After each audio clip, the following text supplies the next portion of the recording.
Hola, ¿qué tal? Bienvenidas, bienvenidos a este podcast Tecnociencia Abriendo la Caja Negra. Mi nombre es Michelle. Hola, yo soy Jay, bienvenidos a un episodio más y esperamos que lo disfruten. Sí, pues el día de hoy les traemos un tema que seguramente les va a gustar muchísimo. Se trata sobre las sociedades del conocimiento. El día de hoy, hablando de sociedad del conocimiento, es un concepto que a lo largo de las décadas ha tomado mayor importancia, pues habla sobre un tipo de sociedad que prioriza, o bueno, es donde el conocimiento, sobre todo el tecnocientífico, genera un cambio radical en la vida social. Sin duda, la sociedad del conocimiento toma o echa mano de estas creaciones tecnocientíficas y da un cambio radical en el mercado, en la economía, en la política, en la cultura, en la educación, en las relaciones humanas, pero sobre todo, como hablaremos hoy, en las maneras en las que se crean otro tipo de conocimientos. Y bueno, para profundizar un poco más en este tema, el día de hoy traemos a una experta en el tema, la doctora María Elena Giraldo, que es profesora de la preespecialización de Ciencia, Tecnología y Sociedad en la escuela en Esmérida, dentro de la licenciatura de Desarrollo y Gestión Interculturales. Hola Elena, ¿cómo estás? Hola Mish, muchas gracias por la invitación. Buenos días. Sí. Bueno, pues muchas gracias por acompañarnos y en este espacio nos gusta que nuestras invitadas e invitados se presenten a sí mismos. Entonces, ¿nos puedes platicar un poco de ti? ¿Cuáles son tus líneas de investigación? Y bueno, platícanos un poco de ti. Claro, pues mira, yo soy doctora en Ciencias Políticas y Sociales y maestra en Gobierno y Asuntos Públicos.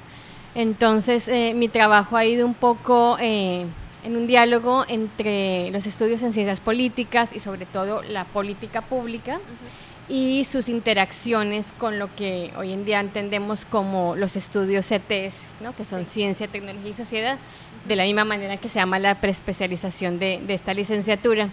Entonces, a partir de ahí, pues he desarrollado un trabajo relacionado con, sobre todo, cómo se generan capacidades a nivel regional para poder generar nuevos conocimientos y que esos conocimientos propendan por la solución de diferentes problemáticas que pues, en nuestra sociedad actual, sobre todo, pues digamos que tienen un carácter socioambiental, ¿no? Entonces, desde esta perspectiva, pues trabajo temas como la gobernanza de la investigación, como la transdisciplina y como otros conceptos vinculados con la política de lo que llamamos el bottom-up, ¿no? De abajo hacia arriba, de cómo se gestiona con actores locales, no solo en ciencia y tecnología, sino también en otros sectores sociales y que puedan incidir en generar nuevos conocimientos útiles para la sociedad.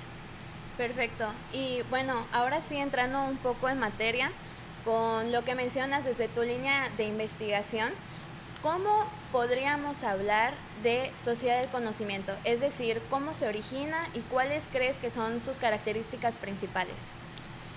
Pues la sociedad de conocimiento es un término ya bastante, digamos, de bastantes décadas, de larga data en los estudios de ciencia, tecnología y sociedad.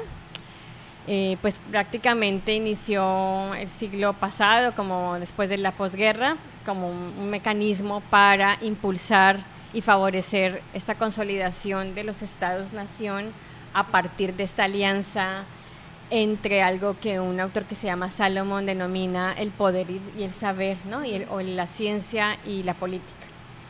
Entonces, digamos que se empezó a intensificar la importancia de usar conocimientos para generar diferentes desarrollos dentro de las sociedades y sobre todo en los países del norte para recomponer y restituir, pues digamos, naciones devastadas por los efectos de las dos guerras mundiales, ¿no? Sí.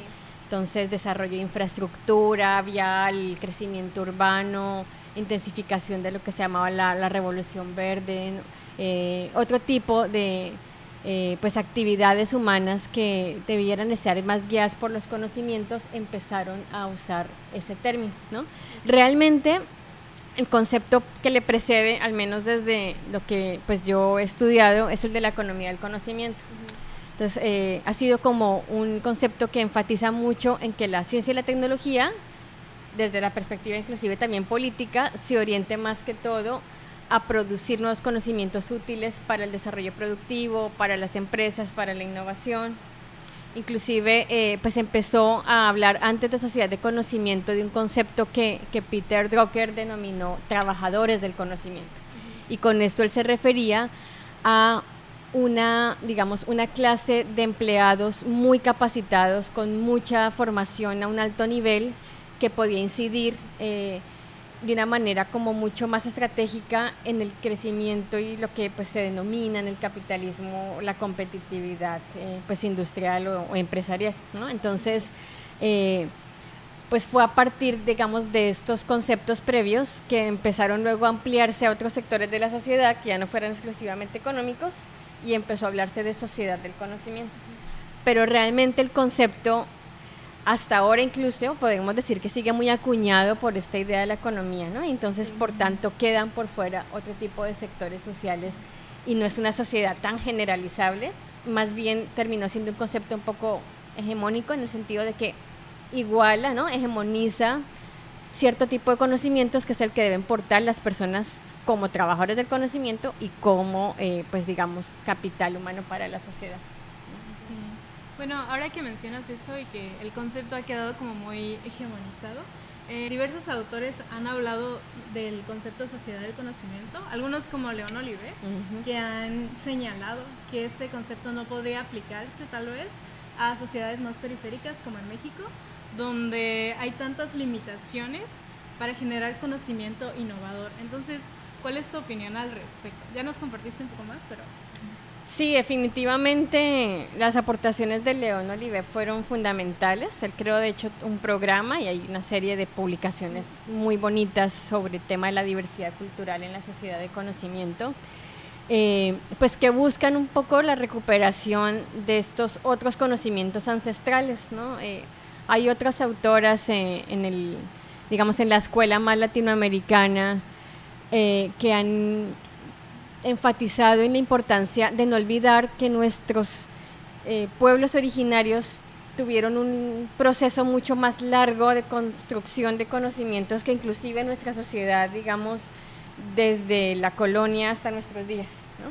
Entonces hay una serie de conocimientos tradicionales, locales, de muchos tipos, ¿no? Medicinales, sobre astronomía, sobre gastronomía, sobre vivienda, que pues como que quedaron un poco en el olvido a partir de estos otros conceptos hegemónicos más traídos desde el centro. Entonces, esta idea de la diversidad resulta pues fundamental porque al final nos habla de cómo no deberíamos hablar a lo mejor de sociedad del conocimiento, sino sociedades del conocimiento, porque son múltiples conocimientos en múltiples grupos sociales diferenciados culturalmente e históricamente. Sí. Sí, es verdad. Entonces, para pensar en sociedades del conocimiento más plurales y más equitativas, ¿cómo consideras que se pueden construir puentes entre ciencia y otros tipos de hacer conocimiento, ¿no? Como el tradicional?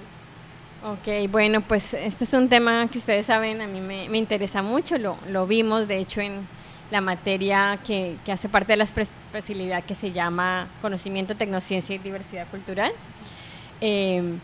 Hay una propuesta que habla de la hibridación de conocimientos, ¿no? Cómo entrar en diálogos entre los conocimientos científicos y tecnológicos y estos otros conocimientos que no necesariamente son del tipo tradicional, sino otros saberes que poseen los humanos en tanto pues somos parte de un grupo social en el que sabemos desarrollar ciertas actividades.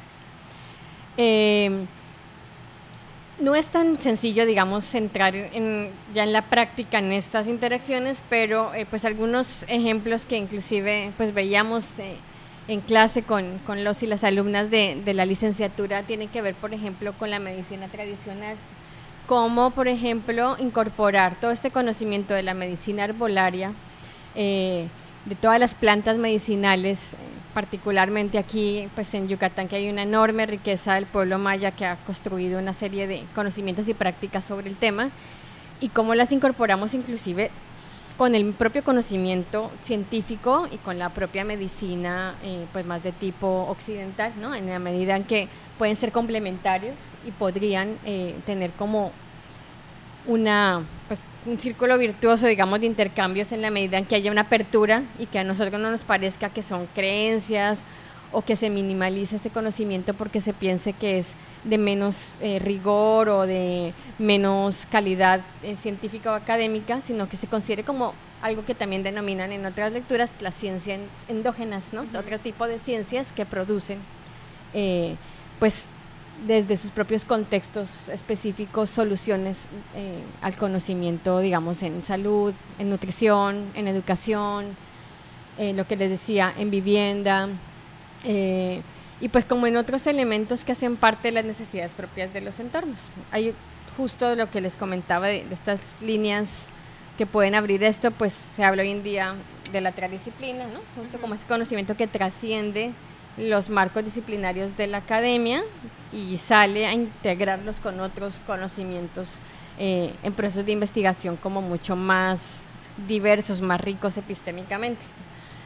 Hace muchos años también se ha venido desarrollando un concepto que es el del diálogo de saberes, que pues es también un espacio de encuentro, también se considera una metodología académica, pero sobre todo una interacción en la que pues se comparten diferentes conocimientos a un nivel más horizontal, en el que la ciencia o los científicos no nos sentimos en la palestra, ¿verdad?, ni considerados pues la supremacía del conocimiento de la sociedad, sino que es más bien otro tipo de conocimiento distinto que puede contribuir con los demás. Y bueno, igual como lo mencionas, en la licenciatura de Desarrollo y Gestión Interculturales sí vimos algunos temas, algunos conceptos, y la verdad creo que despertaron mucho nuestro interés. Entonces vamos a hablar un poquito más de eso y cuáles consideras que son las herramientas que tiene Digi, o sea, esta licenciatura, para pues gestionar y construir estos puentes entre los conocimientos. Pues yo creo que los gestores interculturales son piezas clave, digamos, como en este rompecabezas, porque pues al final son los que pueden hacer como un puente de interacción en conocer esta parte del conocimiento científico, o podríamos decirlo más duro, ¿no?, que genera la sociedad, y por otra parte esos conocimientos más en una perspectiva de diversidad y de interculturalidad, ¿no? Me gusta mucho citar a Boaventura Sousa Santos, ¿no?, que él dice que necesitamos trascender de nuestra ciencia, digamos, más occidentalizada, más moderna, en la que seguimos trabajando, ¿no?, como con esa perspectiva positivista, ¿no?, del objeto disociado del sujeto, de la naturaleza disociada de la sociedad, y que para esto pues se requieren construir lo que él llama ciencias emergentes, en las que las ciencias sociales sean como este enclave o este puente de interacción entre un poco inclusive traductores, digámoslo así, del lenguaje y las formas de entendimiento de diversos grupos sociales, que pueden ser los étnicos, que pueden ser los campesinos, que pueden ser en los barrios y en los espacios más comunitarios en una ciudad, ¿no? No necesariamente pensémoslo desde la perspectiva indígena, que es muy importante, pero pues digamos que es más diversa, ¿no? Desde los niños también, ¿no? Otro grupo de conocimiento súper valioso que a veces no reconocemos, y establecer como estos canales de comunicación. Y yo creo que si hay una disciplina que puede hacer muy bien esta labor en las ciencias sociales, pues es la de gestión intercultural, porque justamente han sido formados con la sensibilidad para poder establecer intermediación, negociación, valoración de los patrimonios, y pues esta apropiación, ¿no?, de divulgación de los propios conocimientos ya más de tipo científico, ¿no? Entonces pues creo que sí hay muchas herramientas que hay que seguir potenciando en los proyectos de investigación, en los servicios sociales, en las prácticas profesionales, como que sí habría un espacio, yo creo que muy rico y muy amplio para que puedan seguir afianzando y poniendo más en práctica esos conocimientos que pues ya en el aula han recibido. Muchas gracias, María Elena, te agradecemos estar aquí. Y bueno, sí, como tú dices, considero que la licenciatura en Digi es una formación que es muy sensible, muy interesante. Entonces les invitamos a estudiar Digi.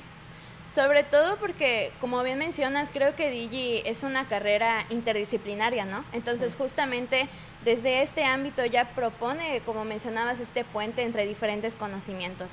Nuevamente te agradecemos mucho que estés aquí y recordarles que nos encontramos en el Fondo Reservado Ruiz Rus Menéndez en el Sepsis. Le agradecemos a Bruno aquí en Controles y en general al Sepsis por el espacio.